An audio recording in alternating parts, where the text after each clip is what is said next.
where everything you say and do is dismissed or twisted on you, and they blow it off or don't care. Mm-hmm. You know, you're crying. Oh, well, that's the problem. You're crying because you are cold-hearted, heartache, and you don't cry enough. Mm-hmm. It's dismissing it. They're not there to validate it, and then they twist it in a way of going, well, and your crying is the problem. And I don't even know what you call that, Flack. Gaslighting. Okay, that's a technical term.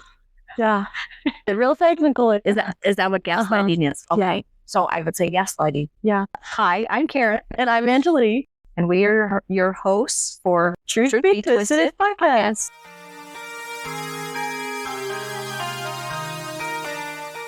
How are you doing today? How's your week been? It's been okay. How's your week? A little better than most. Good. It's been a long week. Good. It has been a long week. Yeah. So, disclaimer now, it's been a long week. Yes. This podcast is so real. Yeah. We're super excited that we've had so much love and support from all of you guys. And it's only been our first episode. And it's been crazy. Yeah. And just all the messages that we've both received saying that they appreciate us. And even some who told us that they've been through similar things. Well, and people reaching out that I haven't talked to in a really long time. Yeah. Which literally made me cry. Mm-hmm. Just of happiness. Cry of joy. It wasn't a sad cry. It was just so, it was so cool to see all the people that maybe you don't realize we don't know what people are going through until they tell you or until they speak up. Yeah. And if us talking can help people go, oh wow, and to find a voice in these types of relationships, you lose your voice. Yeah. It is gone. Mm-hmm. They take it. Yeah. And to be able to stand up and share what you're going through, and to be able to connect with people going, oh my gosh, I'm not crazy. That is something. It gives us all a place to heal. Yeah. And that's what we're going after. Yeah. So we're proud of those who messaged us. You. And we really appreciate it. So we're grateful that we can be here together to create that community that we've been wanting to build. So thank you. Everybody. Yes. Thank you. Except, however, we have a very big disclaimer about our first episode. It was our first episode, of course. It's not going to be perfect. So we just wanted to disregard our audio, our lighting. We finally have a big fancy light right now, and it's very official, so that's really fun. I was sniffing. I think it's allergy season.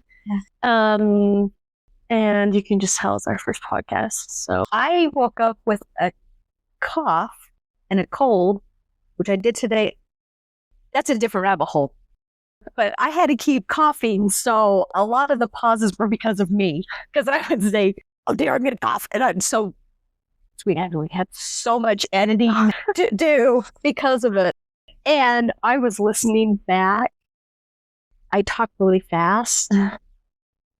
I only speak English. I know no other language. And there were times where I'm like, is that a Korean word? What am I talking about right now? Oh, wow. So I am working on slowing down how I talk, but I got to find a good middle where it's a good speed. The struggle is real. It is. And so I need to pronunciate my words because I mumble a lot, especially when I'm nervous. And we were nervous. Anyway, so this is great. This is into our second episode. We are wrong. Yes, we are. So yeah, welcome back. Welcome back. Thank you for joining us. And we hope that we give everybody something, either a good laugh, hope, clarity, maybe validation for what you're going through, something along the line, and just a safe place to be. Yeah, so we're glad you're here. Thanks for being here. What are we talking about today? We are talking about red flags of narcissistic behavior. So we only chose a couple of red flags for our discussion today, but I mean, there's a million red flags out there. So we just wanted to share the ones that maybe have affected us the most. I mean, I don't know. There's a lot, but or even just come to mind as we've been talking about it this week. Because even just this morning, another one, as I was out doing my thing, I'm like, oh, that's a red flag. I don't know what it's called. And I forgot by the time I got home. But so I think as we go along through this podcast, I think all of a sudden we'll go, oh, wow. Yeah. There's another one. So the ones we have are not all the ones, or even necessarily their ones. They're just warning signs and traits that we have experienced. I think once a red flag or something comes up and it is continually happening. Yes. We all have these traits. Mm-hmm. We do. That's my kids. I've lost my crap many times with them growing up. We had a lot of come to Jesus moments. I had a lot of not so great mothering moments. It is what it is. Mm-hmm. We all have these traits. Yes. Sometimes we're angry in traffic. Sometimes we are selfish as humans. That's part of survival. So breaking it down and going, okay, is this a bad moment? Is this a bad day? Yes. Or is this their character, because this happens over and over and over again and there is zero clarity and I'm confused? That's a different episode where it's like, okay, here's the red flags, but here are red flags in us. How is our body feeling? Mm-hmm. So that's a different episode. But for red flags, something that continually happens and they don't care to stop. Yeah.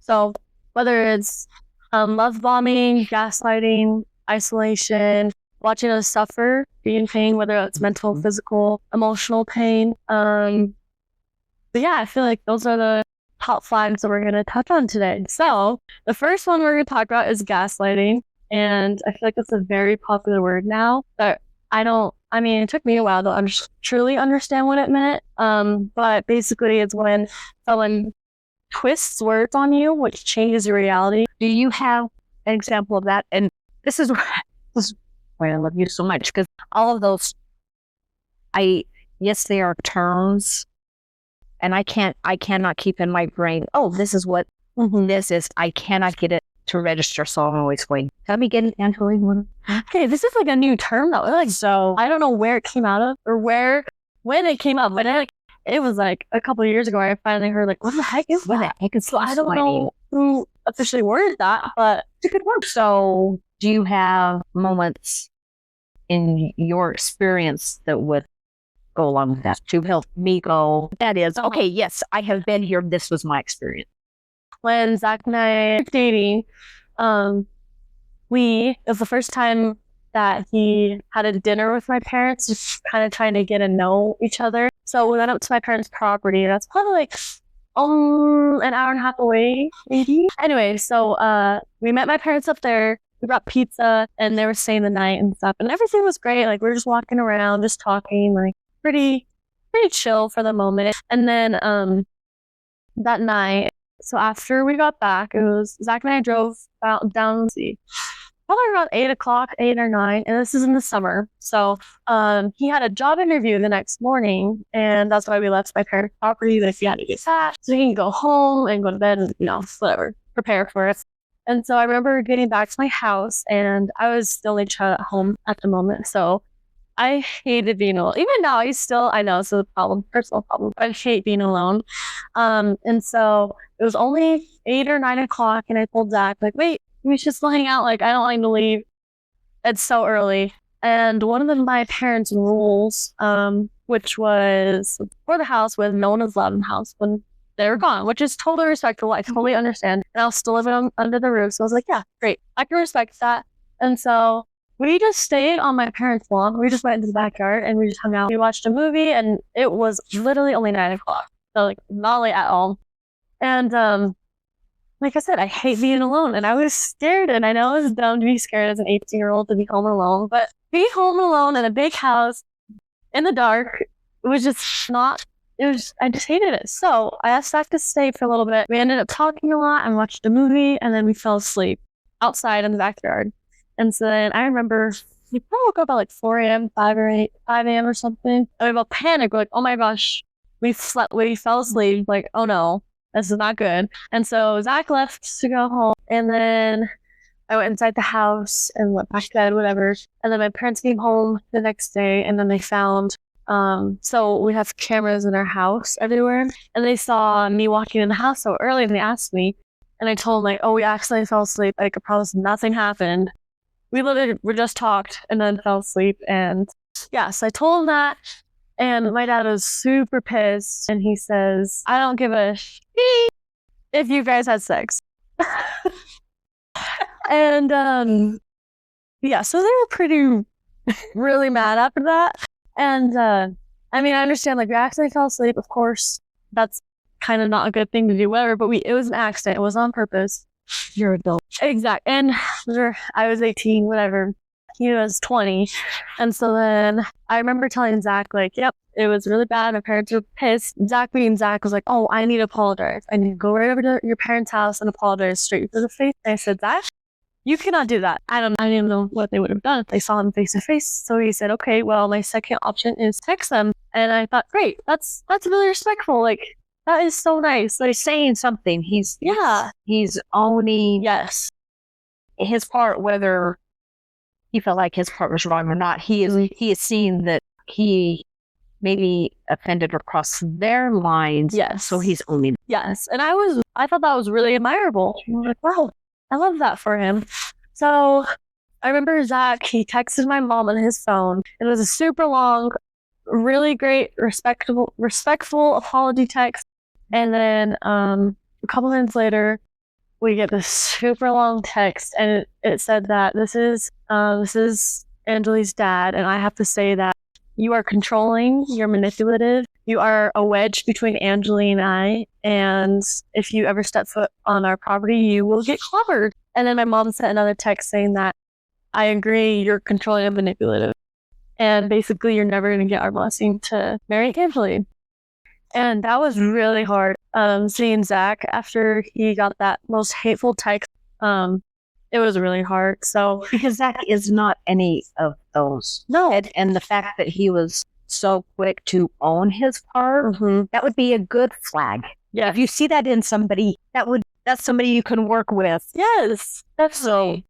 That just shows his character, and the other response shows their attention to character. Yeah, It just does. it does. It was really hard seeing him so broken and defeat after that. So immediately I took my mom's phone number out of his phone and I blocked her so she could never text him ever again. I actually asked Zach, how long did that text affect him for? Because I remember, like, flashbacks here and there, like, Zach would have a moment and he would think, like, oh my gosh, I am an unworthy priesthood holder.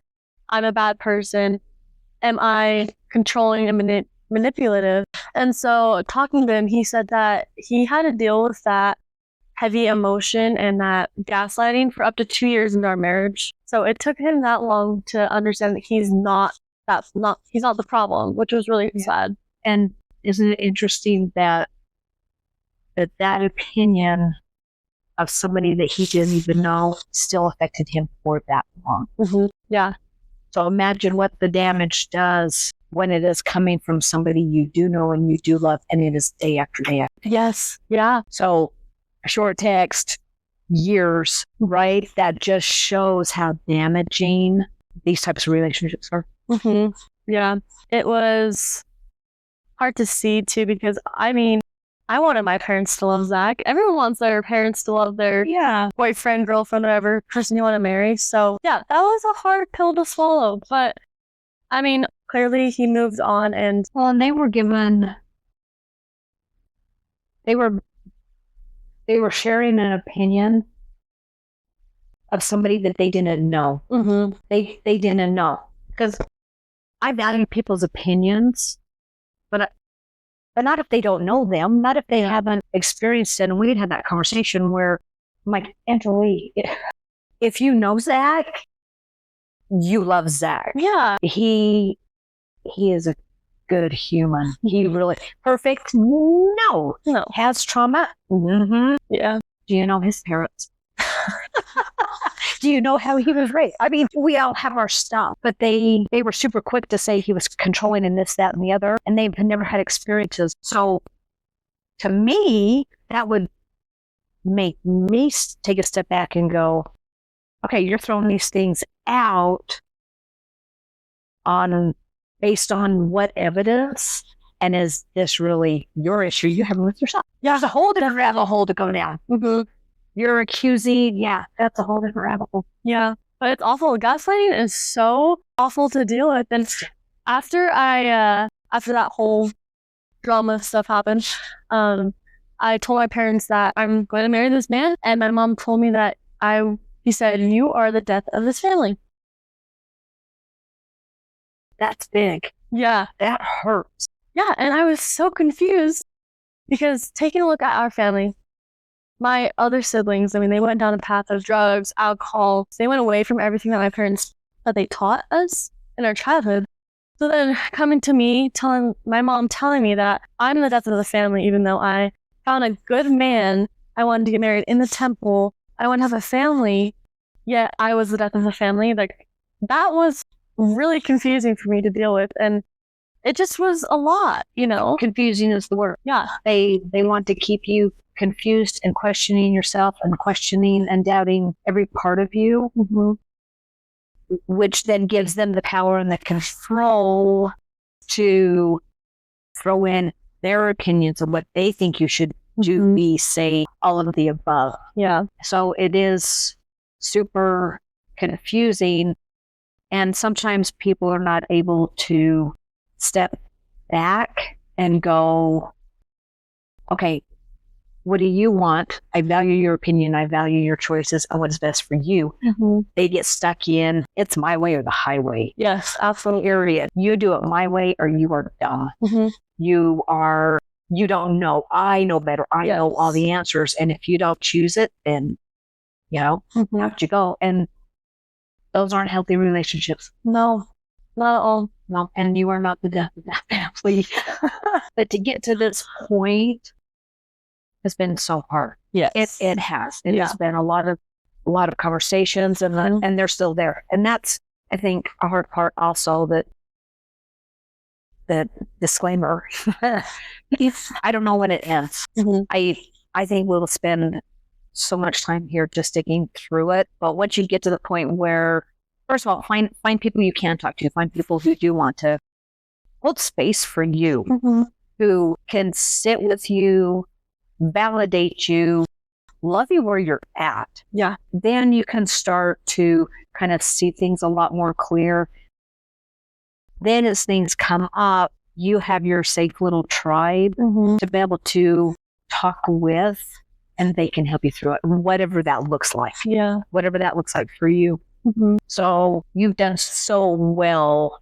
I even see the difference in you now versus even a year ago. It wasn't that long ago, I think, when you had called, and I think I was in Rock Springs, and I don't remember exactly what was going on, but it was so hard. Yeah. We talked. But that's right. How many times up to that point? It's not a one and done. We don't discuss it once and we're good. Right. They keep coming up. So if you can have somebody or a group of people that are there for you when those times come to remind you, you're not crazy. Here's what's going on. Here's what I see. Not that I know what's going on. I'm not a doctor. The catchphrase. Saying. I cannot prescribe or diagnose. But to be able to go, okay, you're in the emotion of it. Sorry, I'm trying to talk slower and I think I'm talking fast. You need to be able to say, okay, you're in the middle of it and super emotional. Let me take a step back, and this is what I see. And to be able to talk you through feeling crazy and feeling like it's all your fault and feeling like you're dumb and feeling like you're trash and feeling all of those negative feelings. So support groups. Yes. All day long. Everyone needs a Karen. Everybody needs an Angeline. We all need. Yes, we do. Seriously though, I I honestly don't know what I would have done if I didn't have you. I just know I would not be where I am right now because of all of your help and support you've given me and love. So thank you. You're welcome. I love you. I love you. My goodness. Of course. Yeah. And this is a journey. We are all in this together. At the end of the day, we all want the same thing. We want to be heard and validated And love. and loved and safe. Yeah. And heard. I already said that one. That must be a big one for me. It's come up twice. All of those things. That's what we all want. Even unhealthy people. Yeah. That's what we all want. We are all here just trying to be the best that we can. And I don't know where I'm going with that thought. Lost it. Give it 10 minutes. I'll come back around on the Yeah. Wow. Anywho. And you teach. Do I? Well, just yesterday we had a conversation where I'm like, yesterday when I'm like, oh my gosh, Angeli, thank you. Thank you for showing me that and this, right? Yeah. We had a really good conversation. So you do. So you're helping me grow. Well, that's a two-way relationship because I only feel like you only help me and I'm like, well, I'm great. I do nothing here. Yes, you are great. You bring the cute. That's true. And which is totally satisfying. No one is helping. So we're good. You do it. Good. Also, just sitting here talking about these. I don't remember what my mom said was, but you remember when I came to you saying, and I was just struggling because I felt like I needed to do everything because I felt like a burden, but it's because my mom told me she felt bad for my future husband. Do you remember me saying that? Because she said I was like so needy and stuff. I didn't realize that what she had said, but I remember the conversation of you talking about being high maintenance. That's what it was. It was high maintenance. Yes, I totally forgot about that. But that was a big one I had to deal with. And I remember coming to you. I was struggling with that one a ton. What did I say to help you? Well, you flipped on me. And we worked through it. But you helped me work through it and just realized like I am not a burden and that Zach is there for me and I'm there for him because I would do things for him and it's a team, you know. Yeah. But I remember that was a hard one. We remember that. Yeah. And you're not a burden. And once again, that's another way that they make you feel. It's like you either don't do enough or you're asking for too much. Yeah.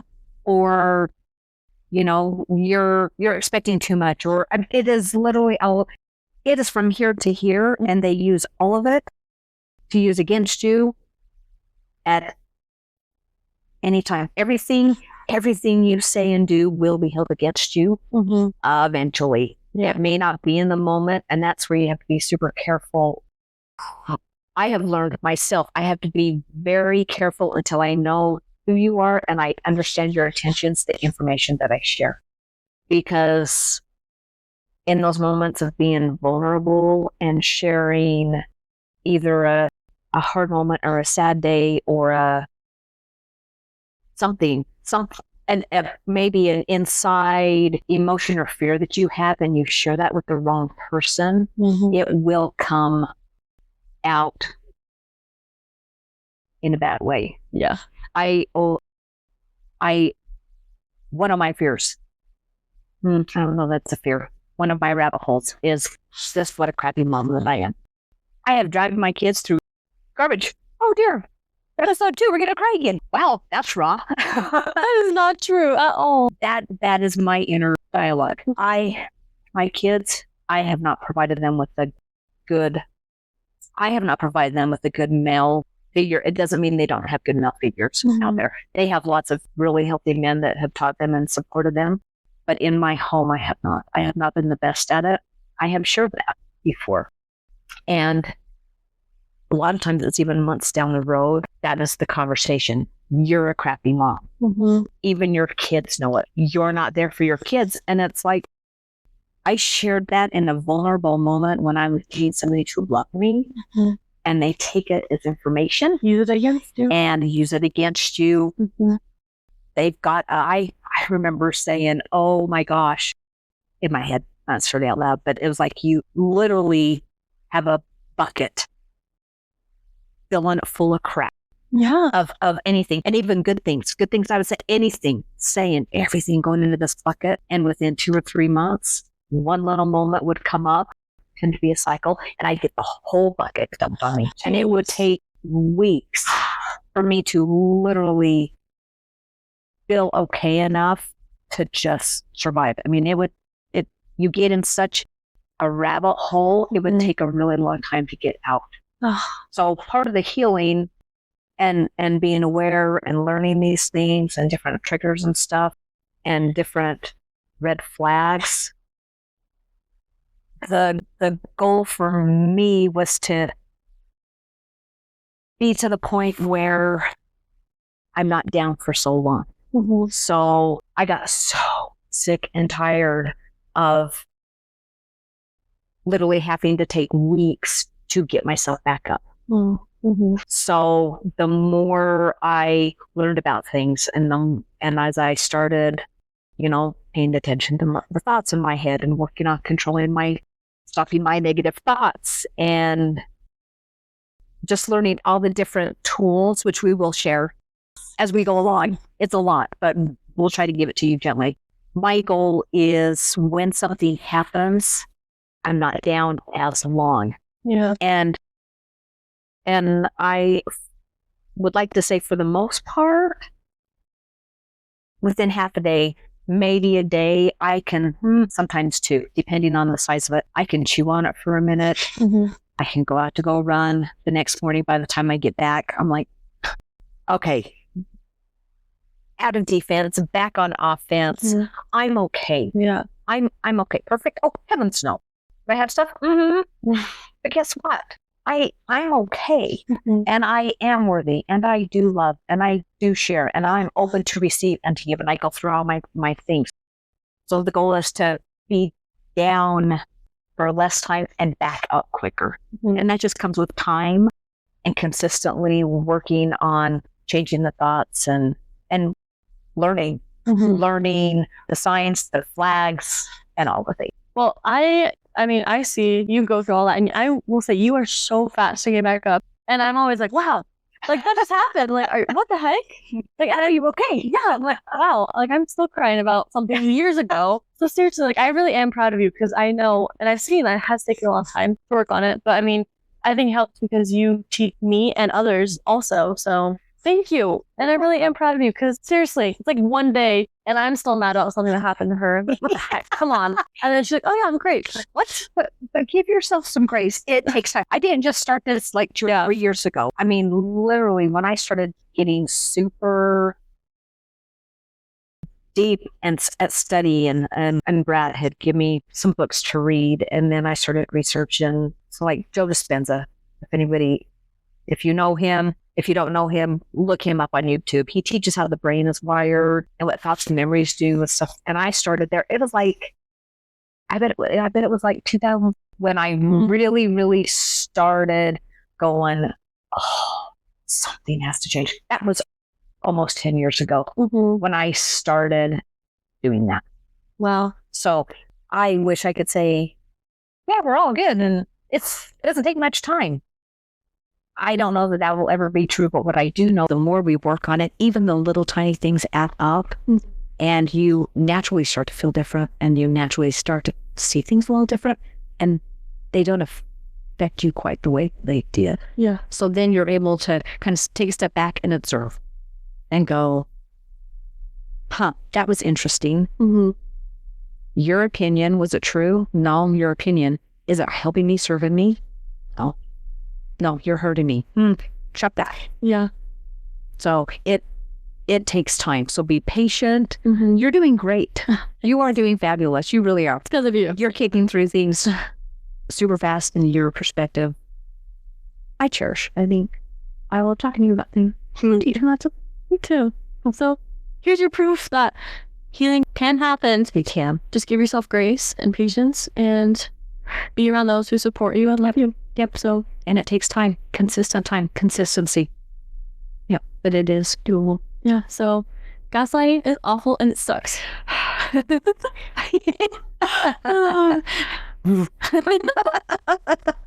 So another flag that I would very much be aware of is when you feel like that they are feeding off of your pain. Mm-hmm. Can you think of any times where? I just know I've kind of talked about it earlier before, but when I would cry, my dad would get mad, and then my mom would just get super uncomfortable. So I think for me, my common knowledge is if I were to see someone that I love sitting there crying and they're hurting, then my first reaction is, oh, I need to go hug them. I need to go love on them, be there for them. But I think for them watching us suffer and be in pain, it's just interesting because then they're in control of the situation. And narcissists like to make us feel very insecure with ourselves. And I guess that's probably because they're insecure with themselves. They need us to be where they're at. And so, and if we aren't insecure yet, then they'll do everything they can to make us insecure, which is a huge red flag.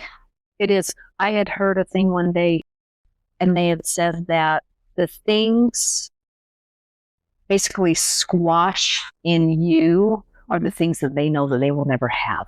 Yes. So that kind of shows their depth of insecurities. We all have insecurities, but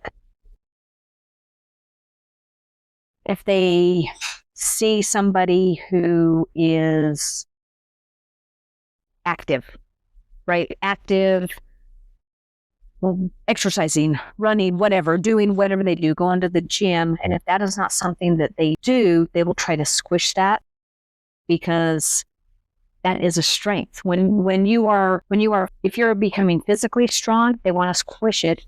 Mm-hmm. Maybe they're not. Or,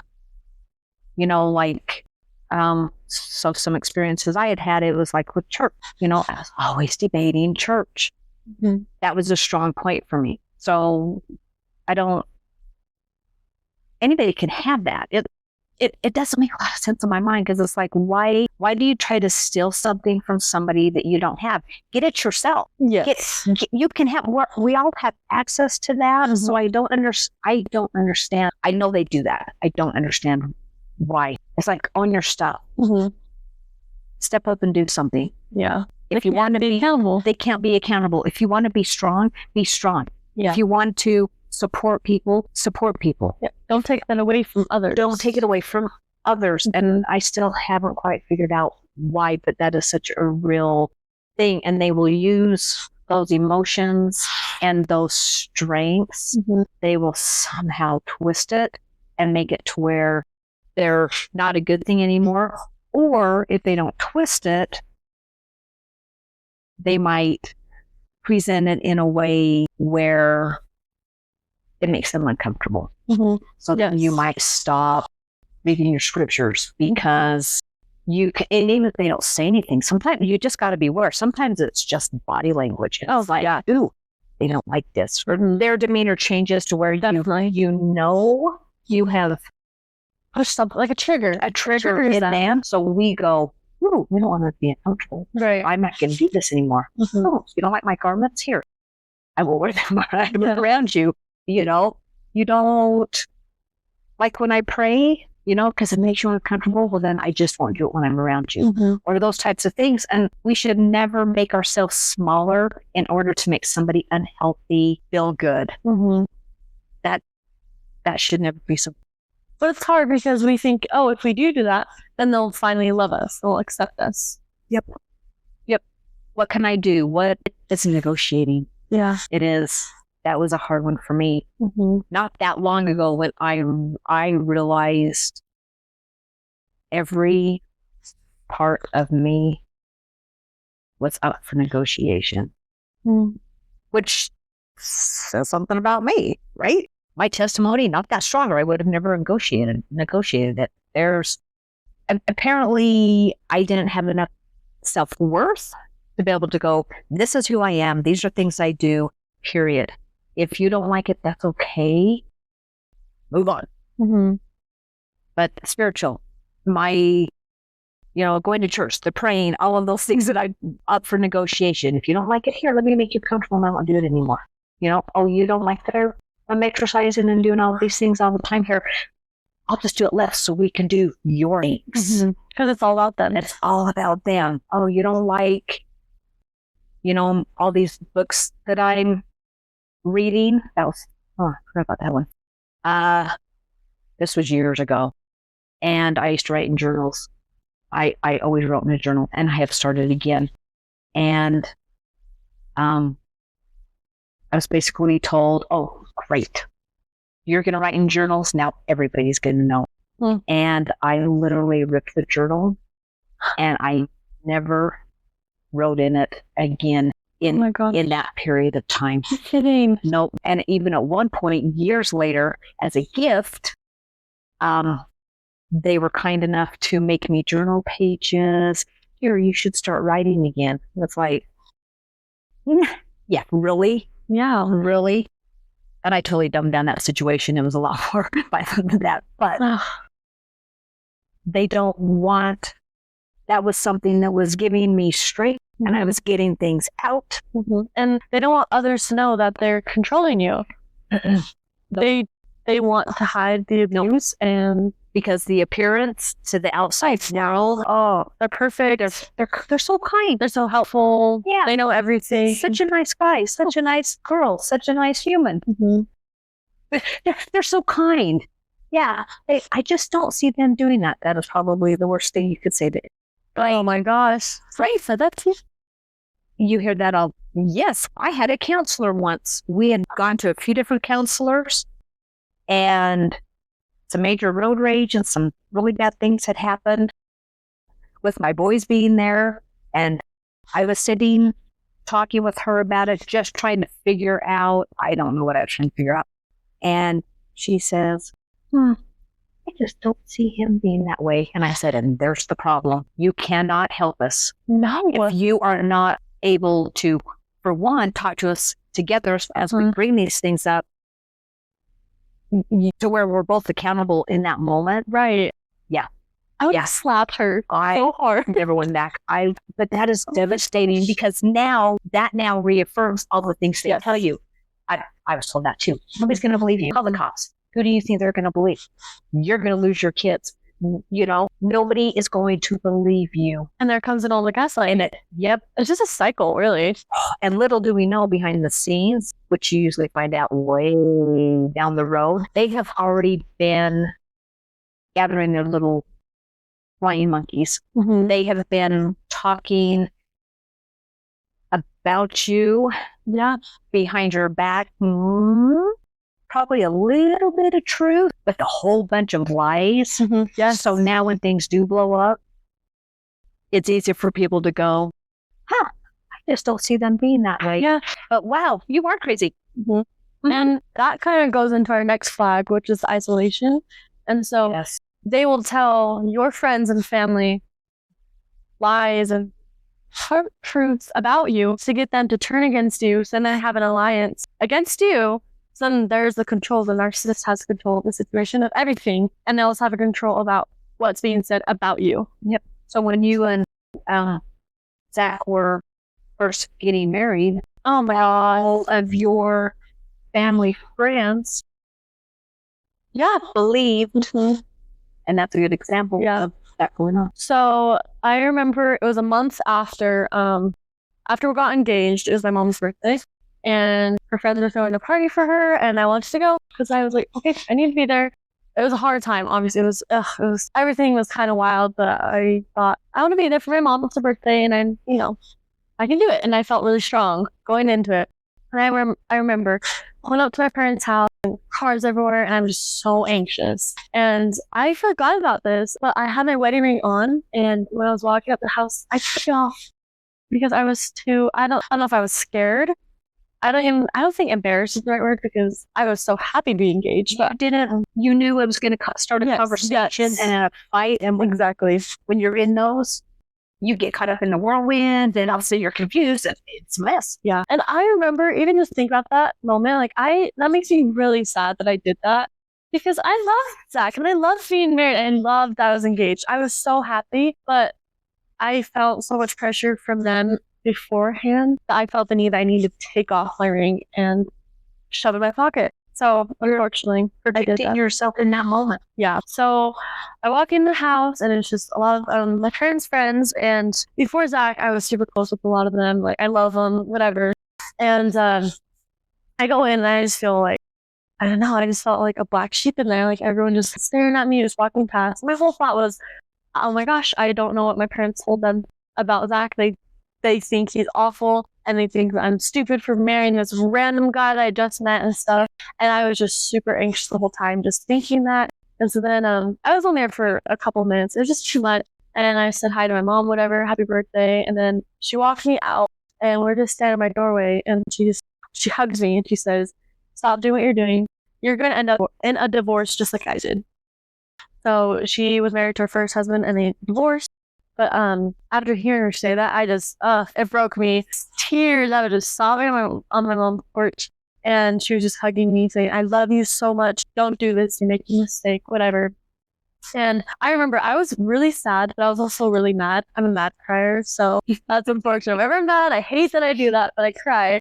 And so I remember I broke off the hug and I was just walking away and I just said, I can't do this right now.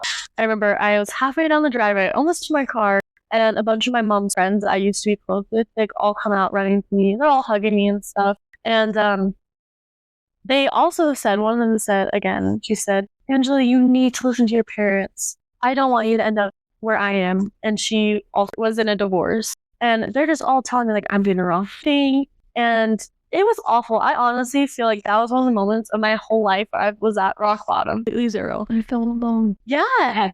They had their full-on alliance all coming to attack me and say that what I'm doing is wrong and that I'm going to end in a divorce. So of all of those people that listen to the things that were being said and believe them in the moment, have any of them come back around? Oh my God. It's funny. Actually, all of them have. Yeah. Yeah. That is one huge thing that I have learned is, as hard as it is and scary in those moments and you are feeling alone, be you.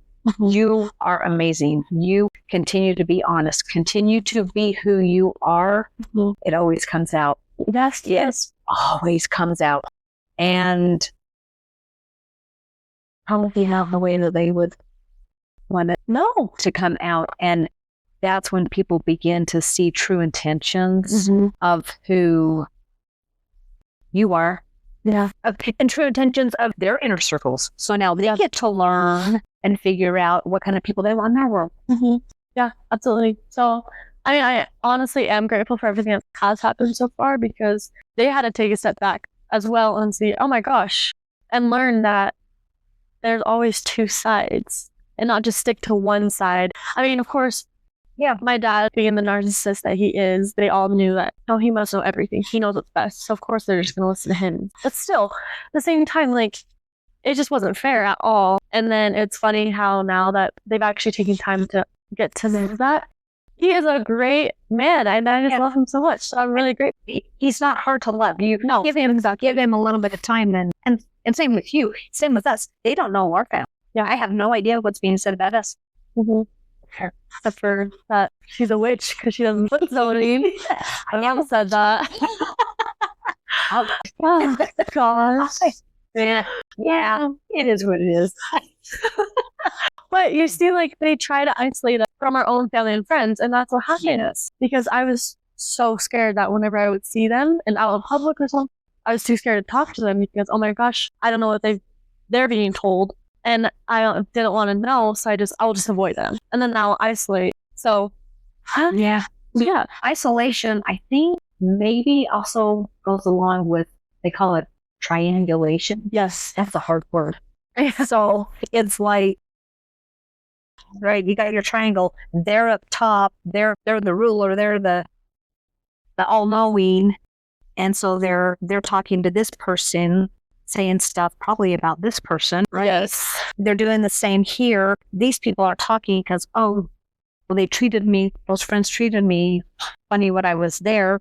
Don't know why. So now you're going, oh my gosh, what are they saying? What are they doing? And they're seeing you going, oh, look, her mom says she's acting like this and this. And look, she showed. right? Yeah. And it's that kind of thing. And they sit up at the top. Yeah. This goes into watching people enjoying watching people suffer, because they sit up top and they don't have to do anything. They can literally sit back and watch everybody else below them, the gossip and the drama and the backbiting, and they're watching this person not talk to you. They're feeding off it. Yeah. Because of things they have said. They're watching you act different to these people because of things they have said. And they sit at the top and they love it. And it feeds them. Yeah. So they all kind of overlap and flow in together. It's awful, isn't it?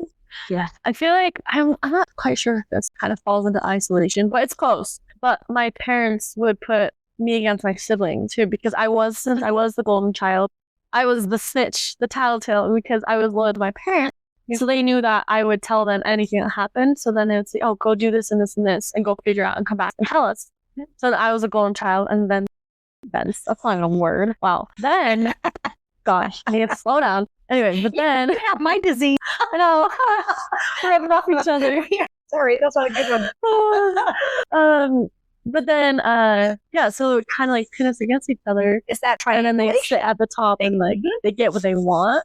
So yeah. And I don't think they know what they want. I don't know. Other than for whatever reason. The control, it is control. You're right. Situation. They are the little tears pulling on all the strings, and all of us below are bidding for their attention. Yeah. Oh, absolutely. You are doing all you can to get information to hit the top of the totem pole at the top of the list, right? They've got the other siblings doing the same thing. Yeah. I experienced that with different individuals. Also, it's like we're fighting down here for just the validation and the love of them, which just crazy because they put themselves on that pedestal, like acting like they're God. They're not that nice. It's confusing. Yes, to say the least. It is just super. Yeah, but that's the isolation red flag. So and triangulation. We got I know. Woohoo! So we're just one stone. Who knew? We're killing it. So our fourth red flag is being silenced, not being able to talk or to share an opinion or to just zip it. Yeah. Yeah. So I know for me, for my experiences, is never being able to feel like I can ask questions.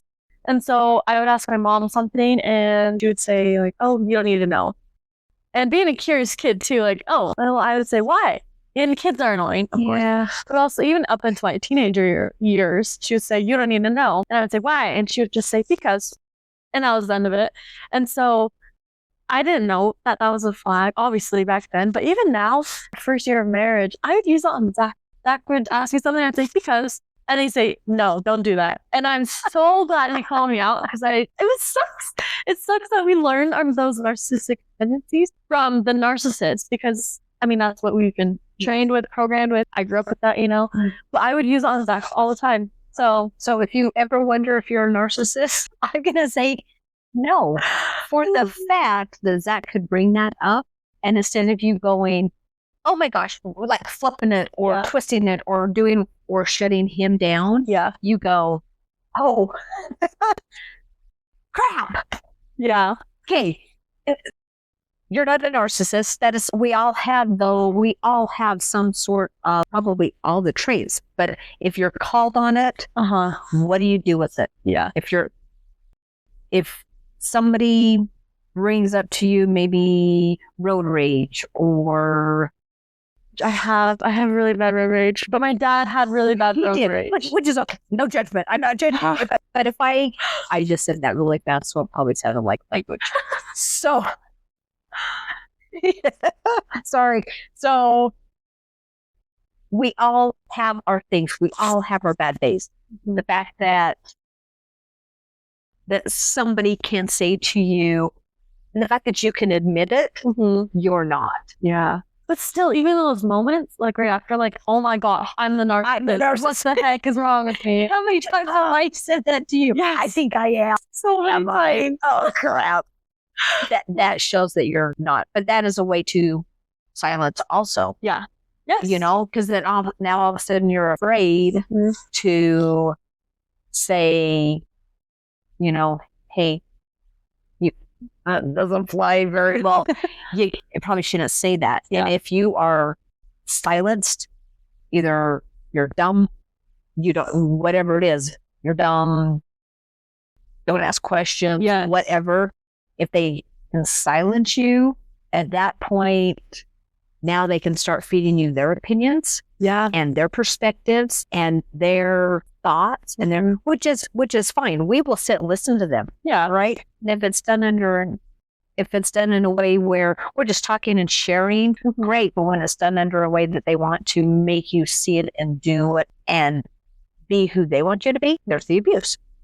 Control. And it's control. It all comes to control. Even with like you're dumb, stop asking. I did it to Zach. Literally. Do you still do it to Zach? No. And it's fine. I mean, hopefully not. I don't think so. Hopefully not. Don't harm yourself. But like even up when I was pregnant, we had a birthing class that we'd go to, and he would ask questions, and I'd be so embarrassed. I'm like, oh my gosh, why is he asking questions? What the heck? And then after our class, I'd say, babe, stop asking me.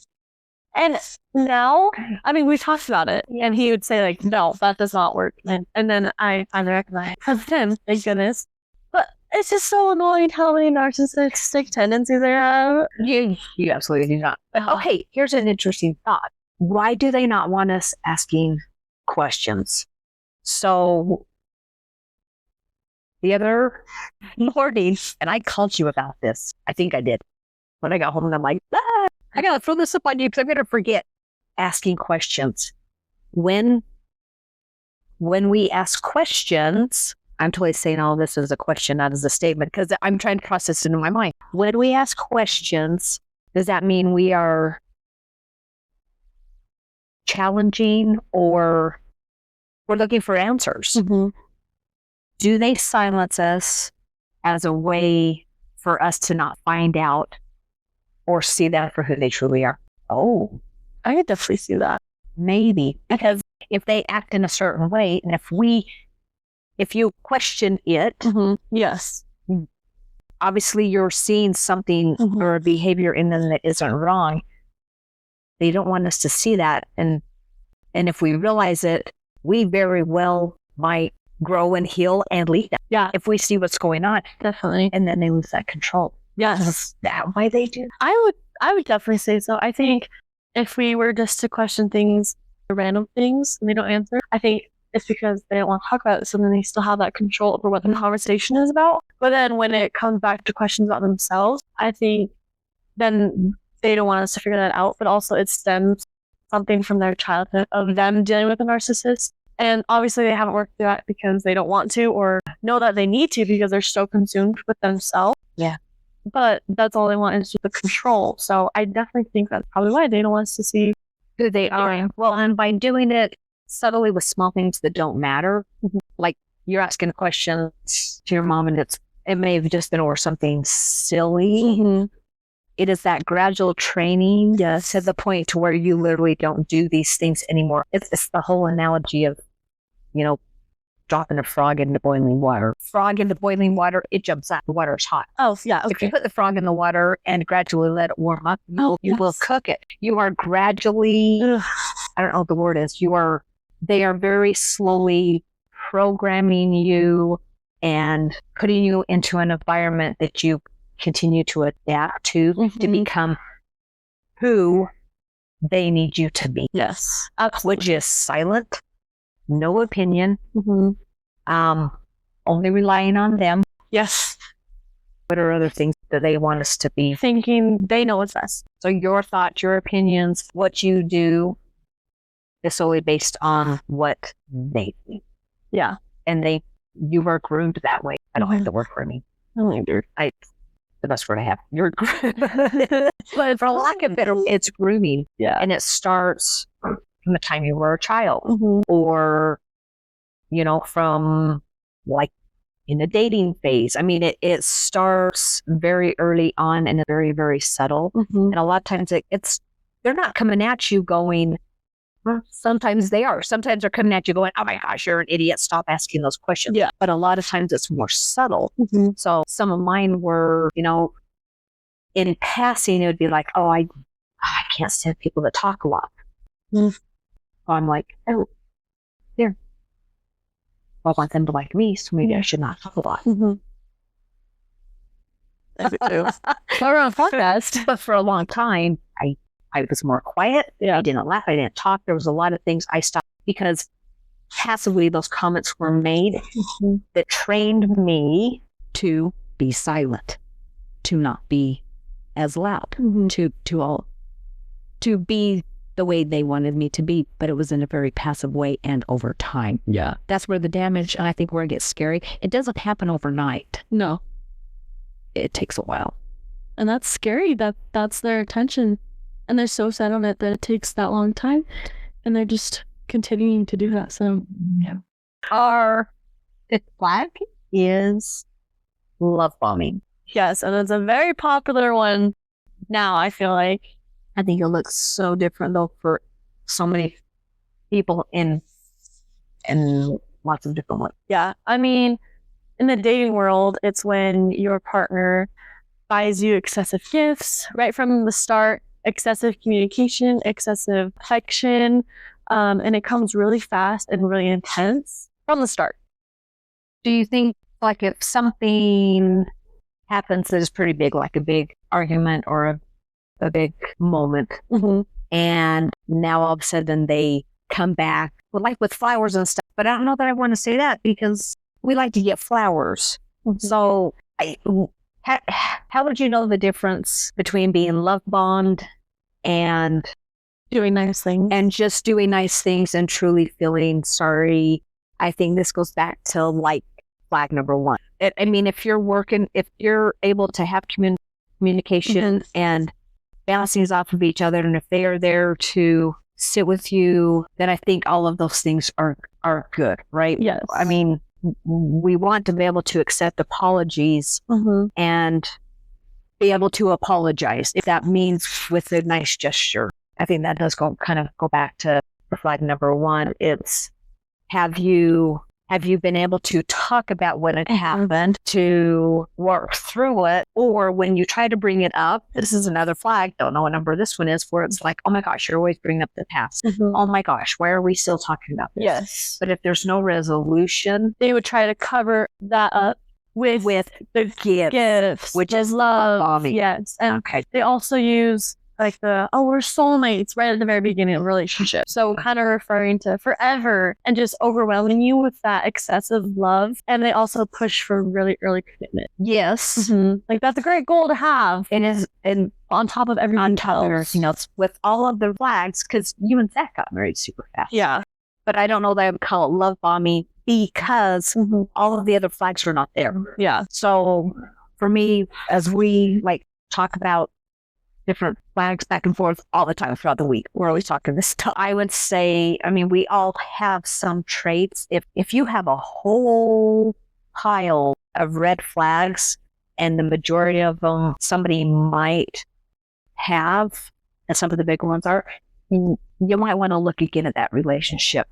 If it's just one or two, you guys knew right off the bat. Yeah. You did. So that may not be considered a flag because you knew. And moving forward, you two talk. Yes. You are able to share. You are able to have opinions and desires, and you have little code words of what's important to me and where the scale is, all of those things. Yeah. So all of the flags that are out there, it's like, be aware.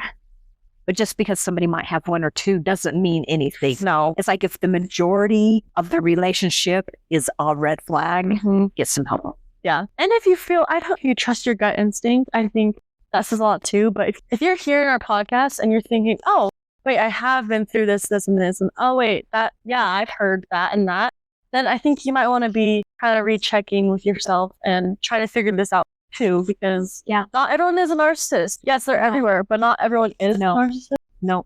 And a good way to be able to kind of step back and figure that out is to learn how to start asking questions. Yeah. Which goes back to what we were saying, where they silence you to where you don't ask questions. And as soon as you start asking questions, I would recommend probably in your mind, because if you say it out loud, you're now giving them ammo that they will use against you later.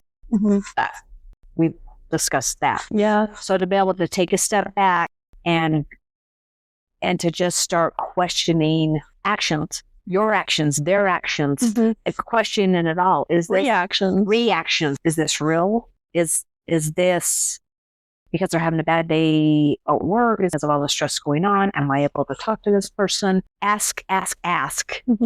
And until you can come up with your own conclusion, if you're with somebody that you are able to work with and to grow with and to become better with, or if their intentions are not that. Yeah. And I feel like that kind of goes into what to do when you see these red flags. So asking kind of goes with recognizing these red flags. So I feel like that's kind of the first stage of what to do with these flags.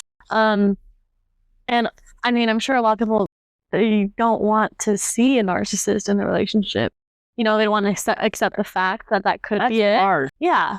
That's hard because once you see it, you don't unsee it. And what are you going to do with it? You can't ignore it. No. And you can't change them. Yeah. But you can work on yourself and change yourself for the better. So I'd say after recognizing the red flags, and then I would say the next part, to set boundaries for you and that person. What do you think? Absolutely. Setting boundaries is easier said than done. Oh, absolutely. And I don't think you are able to set boundaries until you find and come to the conclusion that you do have worth. Yeah. I guess back up. We need to work on worth. Worth. I think they can all go together because you don't know how to enforce a boundary until you've set it and somebody has broken it. Yes. So it's all part of the healing process. I think even before finding your worth, you have to start challenging your thoughts. And you have to start seeing what's going on up there and deciding if they're true, which most of them aren't. Who put them there? Yeah. And now what do you do with them? And that, if you only do that, you're changing the game. Because once you can start seeing the rabbit holes that literally are subconsciously going on, that's when you can start to stop them. So I have a handful of people that I talk to and stuff. And that is the first step I tell them to do. You have to start watching your thoughts. Watching them and stopping them. That's it. Let's start there. Super simple. And it takes time. It is hard. And if that's all you can do is see it, you know, a thought comes in, what would be one of yours? Maybe my parents don't love me because they didn't come to our wedding. Okay. That's so pops up kind of. That one comes up a lot. So it's like, okay, so you're not loved and accepted and supported. Yeah. So I am not supported. I'm not worthy to be supported. I'm sure there's all sorts of other things in there going around. So it's like to be able to go, okay, wait a minute. Okay, who's this thought coming from? That's not yours. It's not a good thought. So we know that it's a bad thought. Is it true? Well, yeah, they didn't come. Is it true that you don't deserve to be supported? No, you deserve to be supported. You deserve to be loved. You deserve to be accepted as you are. You do have a voice. To keep asking the questions going, no, okay, that's not true. Stop. And if I can just stop that thought, that's it. Yeah. Stop it and continue on, realizing there's no one right behind it. And right behind it. Yeah. We get to do this all day long, but that as you start to challenge those things, you start to see things different. Yeah. And you then start questioning them, they don't want us questioning them. We don't know. They don't want us questioning what's going on because we might very well heal and become stronger and things might change. But if you can question in your mind all of the things they're saying, the things you're saying, things outside, things inside, question all of it, then I think we can learn some clarity, see that everybody is worth being loved. Everybody. We all deserve that. We all deserve support. We all deserve the chance to figure this out for ourselves as well. And we all have an opinion, and it's okay. And once you start to realize nobody deserves to be treated that way, then you can find your worth. Then you can start setting boundaries. Because then it's like, yeah, no, guess what? I am important enough to be to be chosen, to not have plans broken because something better comes along, or whatever it is. We all deserve that. Yeah. But you have to start recognizing the thoughts and then learning how to challenge them and decide if they're true or not, and just keep swiping them through. It takes time, but it's doable. So thank you, everybody, for listening to our episode about red flags of the narcissist. Make sure you're watching out for these red flags. And we know that this podcast is not for everyone. And if you don't like us, but you are watching, thanks for the views. It really helps us out. So thank you. And we so appreciate everybody's input, sharing their stories, and just reaching out to us. Our next episode will be released next Monday, and it will be called Is It Them or Is It Me? You can follow us on Spotify. Subscribe to our YouTube. We're on TikTok and Instagram as of right now. So make sure you go check out those pages. Remember, the truth may be twisted. It's always worth unraveling. Thanks for joining us. See you next week. See ya. Woo, we did it. Yay. Okay, that's a lot of Yeah. Oh, we're done.